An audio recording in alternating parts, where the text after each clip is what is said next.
Good morning, Sarah Stevens of Therapy Works. You're here every Monday morning. Yes. And usually it's Carrie doing this segment, but I'm going to step in for him this No morning. problem. And we're talking about World Down Syndrome Day. Yes, today. the month of March is kind of a special month for families and people with Down syndrome.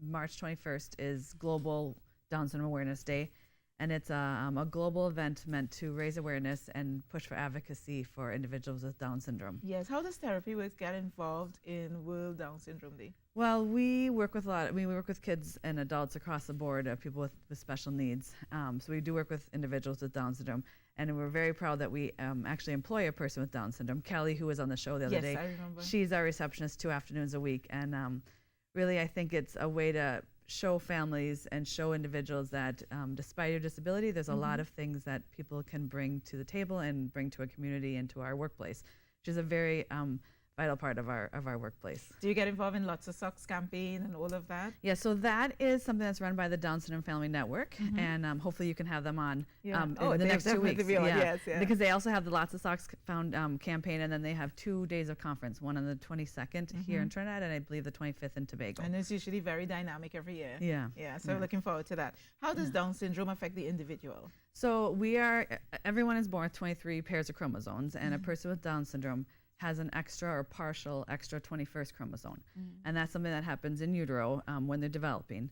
And so people are born with Down syndrome. And Down syndrome affects individuals' cognitive abilities. But just like how it is in this studio right now, everybody has a different, we have a range of abilities and a range of areas where we excel or special skills.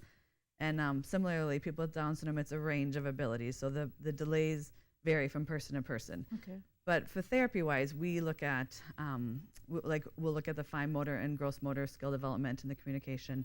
And over the next 2 weeks, we'll kind of share some tips for parents of what they can do at home for that sort of thing. So during this month, you'll be talking more about Down syndrome. Yes. Okay, yeah, great. How does it affect the family? Well, I think again, Down syndrome and any disability affects not just the individual with special needs, it affects the parents, grandparents, siblings, aunts, uncles, cousins, even the neighbors. It has a wide reach. And I think it affects everyone a little differently, but I have a really special kind of writing that a mom wrote. It's from the 1980s. She's a mom of a young man with special needs with Down syndrome. And I think it's well known among the disability community, but it shares kind of her what it feels like for her to explain to someone what having a child with Down syndrome is like. Okay. And I just want to share it with you. Share it? Yes. All right, so there's your camera right across there. All right. Okay. So it's called Welcome to Holland, and the author's name is Emily Pearl Kingsley. And she says, I'm often asked to describe the experience of raising a child with a disability. Try to help people who have not shared this unique experience to understand it. To imagine how it would feel. It's like this. When you're going to have a baby, it's like planning a fabulous vacation trip to Italy. You buy a bunch of guidebooks and make wonderful plans. You go see the Colosseum, the Michelangelo David, the gondolas in Venice. So you may learn some handy phrases in Italian. It's all very exciting. So after several months of eager anticipation, the day finally arrives. You pack your bags and off you go. Several hours later, the plane lands.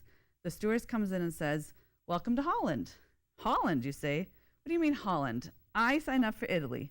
I am supposed to be in Italy. All my life I've dreamed of going to Italy. But there's been a change in the flight plan.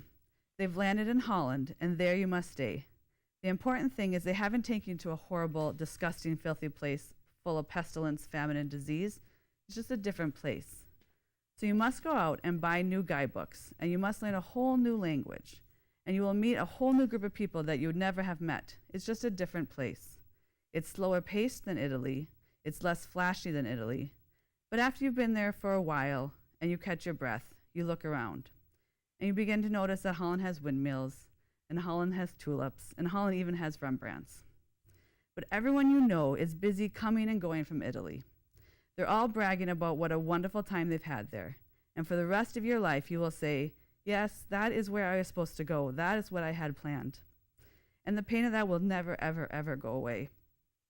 Because the loss of that dream is a very significant loss. But if you spend your life mourning the fact that you didn't go to Italy, you may never be free to enjoy the very special, the very lovely things of Holland. And so it's a very special thing to me because I work with these families and I get to meet them because of disability. But I just think that disability awareness is coming so far in Trinidad, in the Caribbean, but we still need to work for that. We still need to have We know we need to have a family. One of my clients' moms told me the other day, she said, my child has all the abilities, he just needs the opportunities. We need to have preschools and primary schools and secondary schools open to kids with special needs and kids with Down syndrome.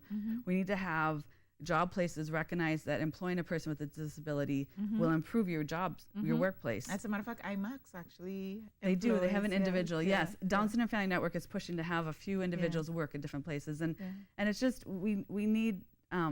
We've had the community. They have the awareness, but now it needs to go to the next level, and it needs to be through all the ministries. Integration.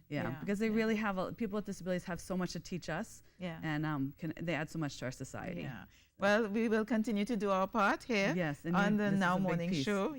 And for Down Syndrome Awareness Month, please come and please share. And of course, we have on Tuesdays Shamla Maraj, who does her part every week here.